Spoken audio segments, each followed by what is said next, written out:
अस्सलाम वालेकुम students, welcome back to my channel. कैसे हैं आप सब? उम्मीद करती हूँ कि सब ठीक होंगे। तो आज का जो हमारा टॉपिक है वो है जी compounding and dispensing of pharmaceutical preparations. तो इसमें सबसे पहले हम देखते हैं कि कंपाउंडिंग क्या होता है। ठीक है, drug compounding is often regarded as the process of combining, mixing and altering ingredient to create a medication tailored to the need of a individual patient. अब देखें, कंपाउंडिंग स्टूडेंट एक ऐसा प्रोसेस होता है जिसके थ्रू हम जो फार्मास्यूटिकल जो इंग्रेडिएंट होते हैं, ठीक है, जो मेडिसिनल इंग्रेडिएंट होते हैं, डिफरेंट इंग्रेडिएंट को हम कंबाइन करते हैं, ठीक है, उनकी मिक्सिंग करते हैं, अल्टरिंग इंग्रेडिएंट, या फिर हम एक न्यू प्रिपरेशन बनाते हैं, एक न्यू मेडिसिन बनाते हैं, ठीक है, टू क्रिएट अ मेडिकेशन, जो कि एक ऐसी मेडिसिन बनाई जाती है tailor to the need of an individual patient, जो कि पेशेंट की नीड के हिसाब से होती है। ठीक है, यानी कि अगर बाय द वे अगर हम देखें कि अक्सर कुछ मेडिसिन ऐसी होती हैं जो कि पेन के लिए, मसल रिलैक्सेंट के तौर पे यूज़ होती हैं, लेकिन अगर हम इस तरीके की मेडिसिन बनाएं जिसमें हम पेन के साथ साथ मसल्स को रिलैक्स करने के साथ साथ जो है हम उसमें थोड़ी सी सिडेशन भी डाल दें, यानी इस तरह के इंग्रेडिएंट डालें जो कि पेशेंट को सुकून भी दें। ठीक है, तो इस तरीके से हम एक न्यू जो है वो ड्रग की कंपाउंडिंग कर सकते हैं। ठीक है, तो ये प्रोसेस जिसमें हम जो है वो एक न्यू मेडिकेशन बनाते हैं, न्यू मेडिसिन बनाते हैं, जिसके इंग्रेडिएंट बदलते हैं, उनको मिक्स करते हैं, कंबाइन करते हैं, ठीक है, वो चीज़ क्या कहलाती है? कंपाउंडिंग कहलाती है। The compounding process involve the preparation, mixing and combining of pharmaceutical ingredient to create a medication tailor to patient specific नहीं। ठीक है, अब अगेन यहाँ पे वही बात कर रहा है कि इसमें वो वाली प्रिपरेशन, इसमें प्रिपरेशंस आ जाती हैं, मिक्सिंग आ जाती है, कंबाइनिंग आ जाती है फार्मास्यूटिकल इंग्रेडिएंट की, और एक ऐसी मेडिसिन बनाई जाती है जो कि पेशेंट की नीड के हिसाब से होती है। Here are general steps involve in pharmaceutical compounding. अब कहता है कि कंपाउंडिंग के कुछ स्टेप्स होते हैं। सबसे पहले यहाँ पे जनरल स्टेप्स जो डिस्कस किए हुए हैं उसमें सबसे पहले प्रिपरेशन फेज आ जाता है, यानी कि हम लोगों ने तैयारी के अमल में क्या करना है। ठीक है, receiving end checking for completeness and authenticity of the recipe, यानी कि हमने जो मेडिसिन बनानी है उसके जो इंग्रेडिएंट हैं, जो उसकी जो रेसिपी है, ठीक है, वो हमें देखना है कि वो कंप्लीट है। ठीक है, उसकी अथेंटिसिटी यानी कि प्रोडक्ट जो आप बना रहे हो क्या वो ठीक है। ठीक है, उसके जो इंग्रेडिएंट है वो आपने पूरे करने हैं। ठीक है, उनको चेक करना है, उनको ठीक है, मतलब इकट्ठा करना है। And clarifying with or doctor or patient about any missing information. और फिर आप जिस नीड को देखते हुए, मतलब अगर आप जैसे आप मसल रिलैक्सेंट के साथ साथ बीच में सेडेशन वाली मेडिसिन बनाना चाह रहे हैं, ठीक है, तो आपने देखना है कि पेशेंट की जो इन्फॉर्मेशन है, जो नीड है, क्या ये उसी के हिसाब से है। डॉक्टर ने क्या आपको चीज़ें क्लियरली मतलब क्लेरिफाई की हैं कि पेशेंट की मतलब इस तरह की एक ज़रूरत जो है वो पैदा हो रही है, तो इस तरह की मेडिसिन है या नहीं है, मतलब उस तरह की आपकी जो प्रिपरेशन में मेडिसिन आएगी वो उस तरह से है कि नहीं है। Calculating drug dosages and checking for drug injection. ठीक है, अब आपने यहाँ पर ड्रग की डोज को भी कैलकुलेट करना है। ठीक है, यानी अडल्ट डोज है, ठीक है, आप अडल्ट के लिए बना रहे हैं तो आपकी डोज जो है वो कैलकुलेटेड होनी चाहिए। और इसके अलावा फिर आपने ड्रग इंट्रैक्शन भी चेक करनी है, यानी इंग्रेडिएंट जो आप मिक्स कर रहे हैं क्या वो किसी इंट्रैक्शन में तो नहीं जाते हैं। ठीक है, कहीं उनके साइड इफ़ेक्ट तो नहीं आते, ड्रग की जो क्वालिटी है, ठीक है, उसके ऊपर फ़र्क तो नहीं आता। Calculating the amount of drugs हैं, ठीक है, फिर इसके बाद आपने ड्रग की अमाउंट को कैलकुलेट कर लिया। फिर उसके बाद and the excipient to be used, और एक्सिपिएंट जो है वो आपने यूज़ किए। एक्सिपिएंट मतलब ऐसे इंग्रेडिएंट होते हैं जो कि मेडिसिन की एफिकेसी या मेडिसिन के जैसे कलर है, टेस्ट है, ठीक है, उसको बढ़ाने के लिए, उसको बेहतर बनाने के लिए यूज़ किए जाते हैं। ठीक है, उसके बाद कहते हैं कि मेंटेनिंग प्रॉपर हाइजीन, हाइजीन आपने मेंटेन रखना है जहाँ पे मेडिसिन बनानी है। कंपाउंडिंग एरिया यानी कहते हैं उस एरिया जहाँ पे आपने ये सारा काम करना है, ठीक है, वहाँ की आपने सफाई सुथराई का ख्याल रखना है। नेक्स्ट आ जाता है जी कंपाउंडिंग फेज। ठीक है, अब आपने सारी चीज़ें इकट्ठी कर ली, आपने पेशेंट की या डॉक्टर के जो नीड है, ठीक है, उसके हिसाब से देख लिया कि सारी चीज़ें पूरी हैं या नहीं पूरी हैं, ड्रग की डोज को कैलकुलेट कर लिया। अब आपने कंपाउंडिंग फेज़ की तरफ जाना है। अब कंपाउंडिंग फेज़ में कहता है कि डिस्पेंसिंग ऑल नेसेसरी इंग्रेडिएंट। ठीक है, आपने जितने भी नेसेसरी इंग्रेडिएंट हैं, ठीक है, उनको क्या करना है? डिस्पेंस करना है। ठीक है, उनको इकट्ठा कर लिया। ठीक है, and careful review of the ingredient, और ये आपने फिर दोबारा से जो है उनको रिव्यू किया, उनको देखा इंग्रेडिएंट्स को। Compounding based on the appropriate technique. ठीक है, अब कंपाउंडिंग जब आपने करनी है, उनको इकट्ठा करना है, ठीक है, उसके लिए आपने कोई ना कोई अप्रोप्रिएट टेक्निक जो है वो फॉलो करनी है। उसके बाद आ जाता है जी फाइनल फेज़ आ जाता है। फाइनल फेज़ में कहता है कि चेकिंग फॉर इंडिकेशन, आपने जो है वो इंडिकेशंस देखनी है, वेट वेरिएशन देखनी है एंड होमोजेनिटी ऑफ फॉर्मुलेशन में मेड, ठीक है। अब आपने फाइनल फेज में क्या करना है स्टूडेंट, कि आपने देखना है कि आपकी मेडिसिन जो जिस इंडिकेशन के लिए बनाई है क्या उसमें वो यूज़फुल है या नहीं है, ठीक है।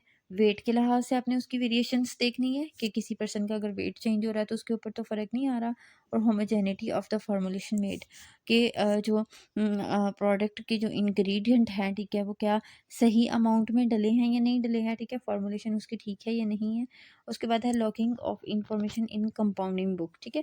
तो क्योंकि जहाँ पे भी आपने ये काम करना होता है आपके पास एक बुक होती है जिसके अंदर आपने सारी इन्फॉर्मेशन को जो है वो पुट करना होता है, तो वहाँ पे अपनी इन्फॉर्मेशन को जो है वो राइट करना है कंपाउंडिंग बुक में।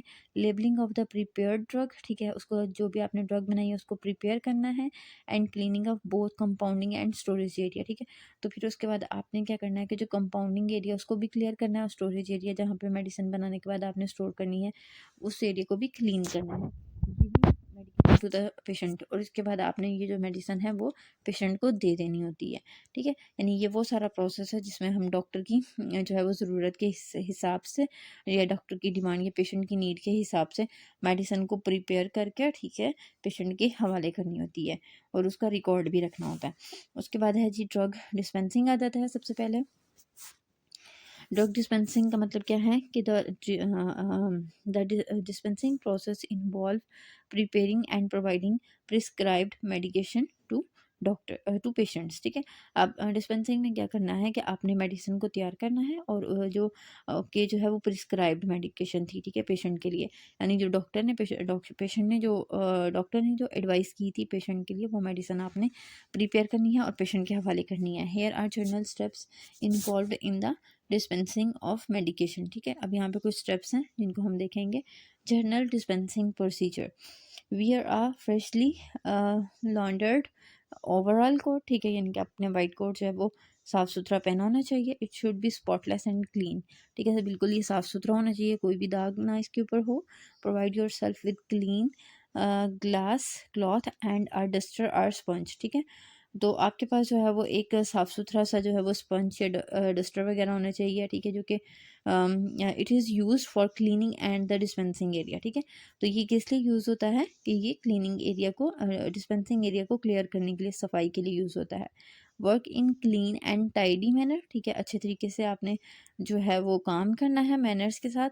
And do not accumulate stock bottles and equipment in the working area, और आपने जहाँ पे काम कर रहे हैं वहाँ पे बहुत ज़्यादा बॉटल्स का जो है वो स्टॉक नहीं रख लेना, या कोई भी दूसरी चीज़ों का स्टॉक इकट्ठा नहीं कर लेना। Read the prescription carefully, prescription को आपने केयरफुली रीड आउट करना है। If necessary find the formula of the preparation in appropriate source of information, official books, BP or USP, ठीक है। तो कहता है कि जो आपको प्रिस्क्रिप्शन में फार्मूला बताया गया है सबसे पहले तो उसको आप जो है वो फार्माकोपिया के अंदर या फिर जो इन्फॉर्मेशन वाली बुक है, ठीक है, उसमें इसको फाइंड आउट करें, ठीक है। Check the dose of the internal preparation, फिर आपने जो प्रिपरेशन बनाई है उसकी डोज भी आपने चेक करनी है। Confirm that there are no incompatibilities in the preparation, incompatibilities को आपने फाइंड आउट करना है। Or between different preparation on the prescription, या फिर जो प्रिस्क्रिप्शन के ऊपर डॉक्टर ने मेडिसिन लिख के दी है, ठीक है, आपने ये इस चीज़ का ध्यान रखना है कि कहीं इस तरह की डॉक्टर ने मेडिसिन तो नहीं लिख दी जिसकी वजह से जो है वो इंट्रैक्शन हो सकती है, ठीक है, या इनकम्पैटिबिलिटीज़ डेवलप हो सकती हैं, ठीक है। तो आपने इंस्ट्रक्शंस का भी ध्यान रखना है। Look up the storage condition for the preparation, अब आपने जो स्टोरेज कंडीशन है यानी कि जहाँ पे मेडिसिन को प्रिपेयर करने के बाद स्टोर करना है उसका ध्यान भी रखना है, उसको भी देखना है। चेक द कैलकुलेशंस देखनी है, ठीक है।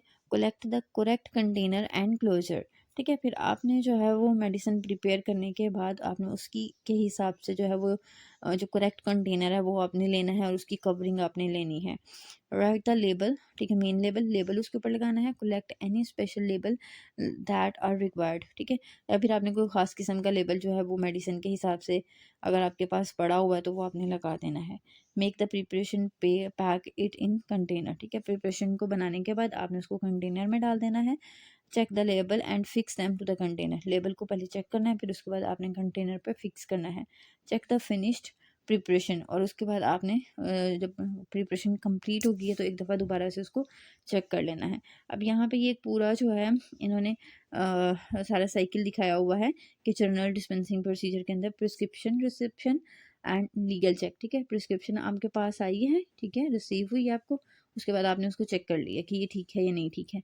जनरेटिंग लेबल्स, आपने लेबल्स बनाए, ठीक है। पैकिंग मेडिसिन, मेडिसिन को पैक किया, लेबल्स उसके ऊपर अप्लाई किए, ठीक है। Clinical and final accuracy check, उसके बाद आपने क्लिनिकली इसको चेक किया कि क्या इसके जो है वो डोज ठीक है, डोज कैलकुलेटेड है, ठीक है, कोई इंट्रैक्शन तो नहीं है, कोई इनकम्पैटिबिलिटीज़ तो नहीं है। फिर उसके बाद आपने मेडिसिन को स्टोर करना है और हैंड ओवर कर देना है टू द पेशेंट, पेशेंट को दे देना है, ठीक है। तो ये था आज का हमारा टॉपिक, और आगे वाला टॉपिक जो है कैलकुलेशन ऑफ परसेंटेज सोल्यूशन, इसको अगली क्लास में देखेंगे, अगली जो है वो लेक्चर में देखेंगे। अपनी दुआओं में याद रखिएगा। अल्लाह हाफ़िज़।